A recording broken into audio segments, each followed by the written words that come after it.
Hello everyone, welcome to my YouTube channel. I am again in front of you with the lecture of class 12th. In the lecture of class 12th, today I will deliver the second lecture of vector algebra. So this is my second lecture in which I will start.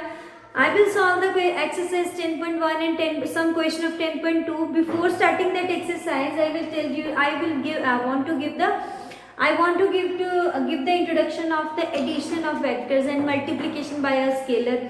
So these are the properties and what is the addition of the vector. So this is the addition. I will tell you about some concept. So first of all, addition of the vector. What is addition? Let us suppose a girl walk from A to point B, okay, and then from P to C.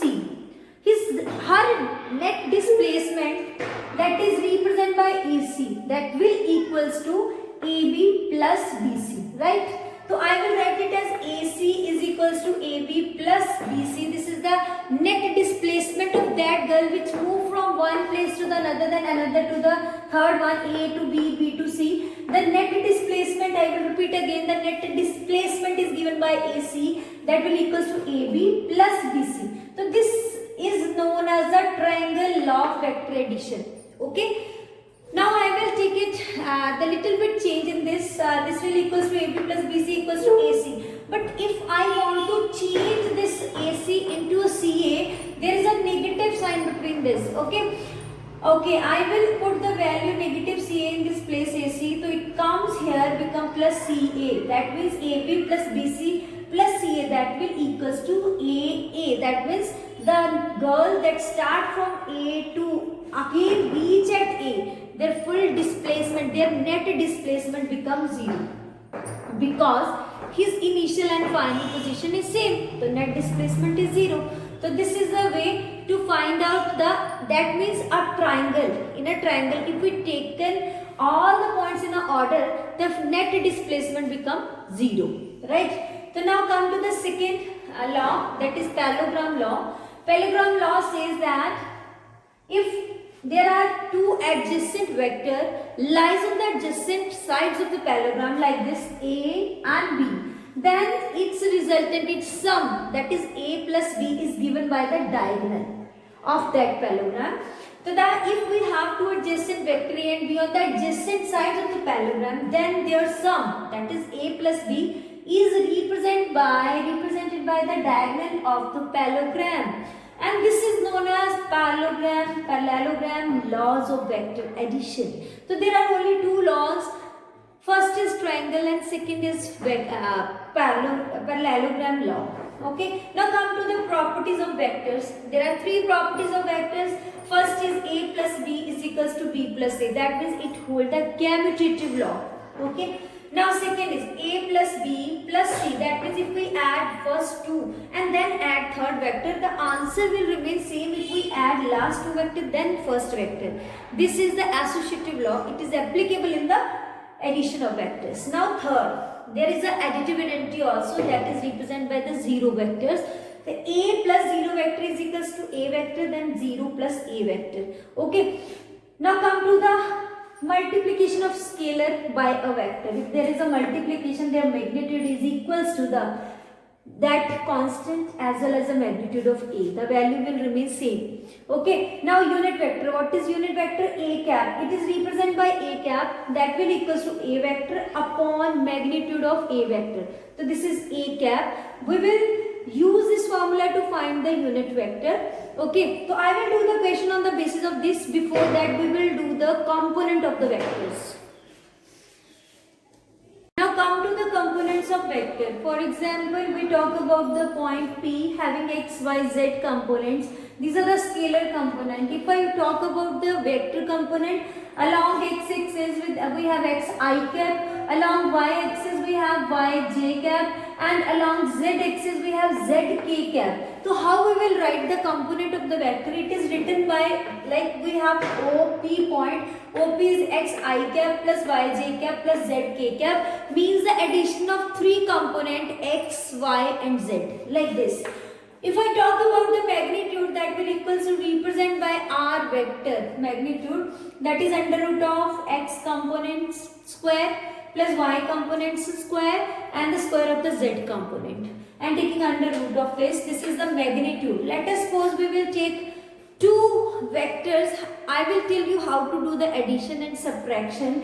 When you have a two vector, you want to take the sum of these two vector. I will be added to I only.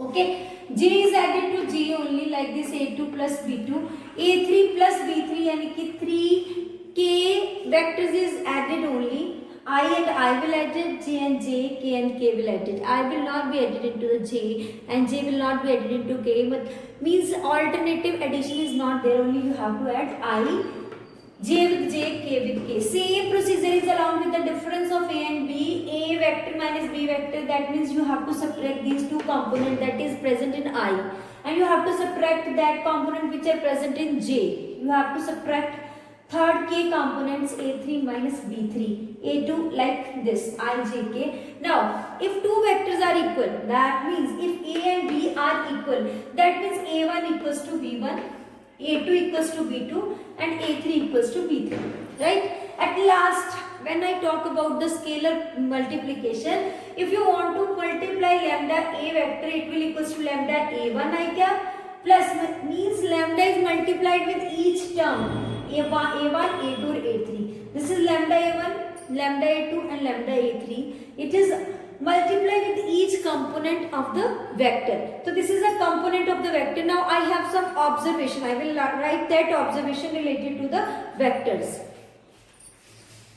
We will take some observation related to the vector algebra. What are the observation? For example, if we have a vector is equals to a1 I cap b1, a1 a2 a3 k cap, and b vector is here. If a and b are collinear, a and b are collinear only in that case when a is equals to lambda b. When I put the value of a vector, lambda b vector, it will first is equals to the first vector, that is lambda b1, second is equals to the second vector, a2 is equals to lambda b2, a3 is equals to lambda b3. Here from we will find lambda value of lambda a1 upon b1, here lambda a2 upon b2 and a3, lambda is equals to a3 upon b3. This implies lambda, these three are equals to the lambda. That means if two vectors are collinear, then a1 should be a1 upon a2, b1, a2 upon b2 and a3 upon b3. That means their direction ratios proportionality should be same. Okay, now this is a is, if this is a vector, this a1, a2, a3 are called the direction ratios of vector a. If we talk about the direction cosine, the direction cosines are represented by li, m, j and n, k, that will equals to cos alpha I cap, cos beta j cap, cos gamma k cap, cos alpha. Alpha is the angle of x of a vectors made with the positive direction of x-axis. Beta is the angle made by the vectors with the positive direction of y-axis, and gamma is the angle made by the vectors with the positive direction of z-axis. So these are the observation. Now come to the vector joining 2 points. Vector joining 2 points. Let us suppose we have p1 and p2, 2 points having the direct coordinate x1, y1, z1, here x2, y2, z2. How we can find? I will use the triangular law of vector addition. This is triangular law of vector addition. In this OP1, P1 into P2 is equals to OP2 vectors. If I want to find P1, P2 vector, yani this vector, so it will equals to OP2 minus OP1. That means you will take x2 minus x1 I cap, y2 minus y1 j cap and z2 minus z1 k cap, right?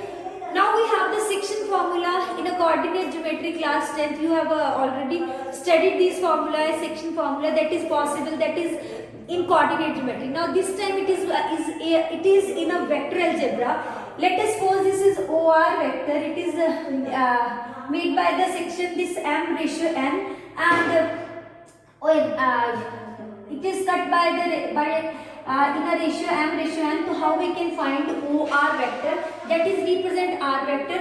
Same, the procedure is same, m with b vector, n with a vector and divided by m plus n when it cut internally. Okay, when it cut externally, it has a ratio, external ratios are there like this. R is external point of this, then this one p except PQ. So how we will find out MB? m b vector, then n a vector. With that subtraction sign, there is addition here. It has a negative sign between them.